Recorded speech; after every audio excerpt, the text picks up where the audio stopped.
toi, Nathalie. Bon, évidemment, vous n'aurez peut-être pas son corps de rêve tout de suite. Il faut attendre, il faut bosser pour ça. Hein. Alors, on va voir quelques photos que tu vas commenter avec moi. Ah, ça, c'est l'Ironman de Nice. Alors, il faut rappeler ce que c'est que l'Ironman. Combien de kilomètres de natation?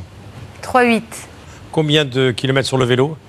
180. Et on termine par combien de kilomètres à pied? 40? Un marathon. 42, 160, je sais pas. Bon, et en tout, ça fait combien, ça? 10 heures? Non, 10 heures, j'aurais aimé. 12 heures? Moi, j'ai mis sur l'Ironman de Nice, mon premier et le seul pour l'instant sur ces distances, plus de 14 heures. 14 heures Oui. non-stop. Ouais. Alors, j'aurais aimé faire moins, mais j'ai fait une petite Nice sur la partie course à pied, c'est-à-dire que j'ai eu des problèmes gastriques terribles. Ah. Et j'ai fait un marathon sans m'alimenter, sans boire, donc ça a été un peu compliqué. Quand on fait tout ça, est-ce qu'il n'y a pas une addiction? En fait, l'addiction, c'est complètement autre chose. L'addiction, c'est être hyper mal quand on n'est pas dans... Être en manque de sport très vite. Hein. Oui, mais moi, je suis pas mal si je fais pas de sport. Je fais d'autres choses. C'est une passion pour moi. Et c'est pas une souffrance de temps en temps? C'est une souffrance quand je vais au bout de moi-même. Ah bah oui. Mais en revanche, l'addiction, ce serait perdre toute vie sociale, ne parler plus que de ça, ne faire que ça. C'est pas mon cas. Donc je pense être plutôt quelqu'un d'hyper passionné. J'ai besoin du sport, mais on a tous besoin de sport. Parce que le sport, c'est le meilleur des médicaments. Alors écoutez bien ce qu'elle écrit. Oui. Les enfants sportifs ont une meilleure mémoire et de meilleures habitudes alimentaires. Bah, les adultes aussi, d'ailleurs. Bon. Mais les enfants, oui, c'est important. Notre métabolisme a une mémoire. Et les cellules, les muscles, notre façon de consommer les aliments, notre dépense énergétique, ça, le métabolisme, c'est un peu tout ça. Et quand on fait faire du sport à ces enfants, pas trop, hein, l'idée, c'est pas d'en faire des athlètes de haut niveau, mais quand on leur fait faire du sport régulièrement, toute leur vie, leurs cellules s'en souviendront. Toute leur vie. C'est vrai. Et puis on a un meilleur moral. Bah, le sport, c'est... Le cerveau, écris-tu, libère de la dopamine, Oui. un neurotransmetteur du plaisir. Bah oui.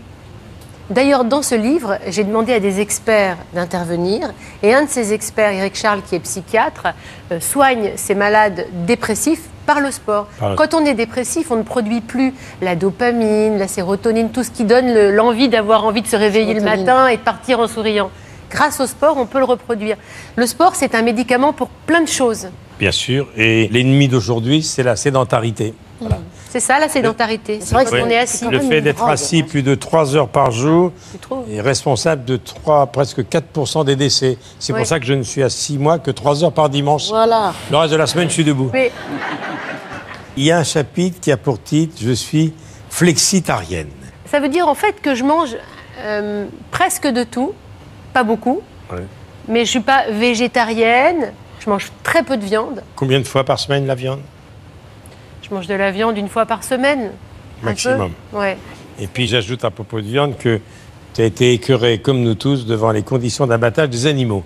Il faut quand même le préciser. Ça, c'est clair que quand on voit la maltraitance des animaux, les abattages et tout, on ne donne vraiment pas... ça ne donne pas très envie. Hein. Tu parles de la bienveillance dans ton livre.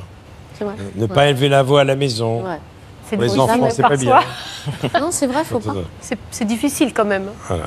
Moi, j'essaye d'être la maman parfaite de Florence Foresti, la maman calme. J'ai du mal. Mais c'est vrai que la bienveillance, c'est aussi s'intéresser à l'autre, à ce qu'il dit, et pas être toujours en train de tourner autour de soi-même. Envoyer des sourires, comme ça on les reçoit. On peut tester dans le métro. Hein. Oui, bien sûr.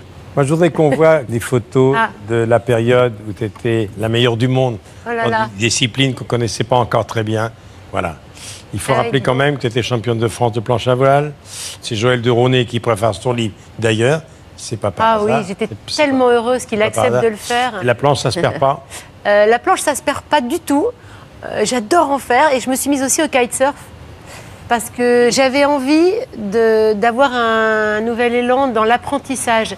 Parce que pour moi, vieillir, c'est perdre l'envie de sortir, ce qu'on appelle de sa zone de confort. C'est très à la mode, ce mot. Mais apprendre, découvrir, partir à zéro, galérer, progresser. Voilà, ça, je trouve que c'est une façon, peut-être même dans votre métier, se remettre en question sur d'autres choses. De s'adapter sans arrêt, quoi. Voilà, ça, c'est un truc qui permet de vieillir, mais de ne pas devenir vieux. Alors, tu fais partie de notre métier.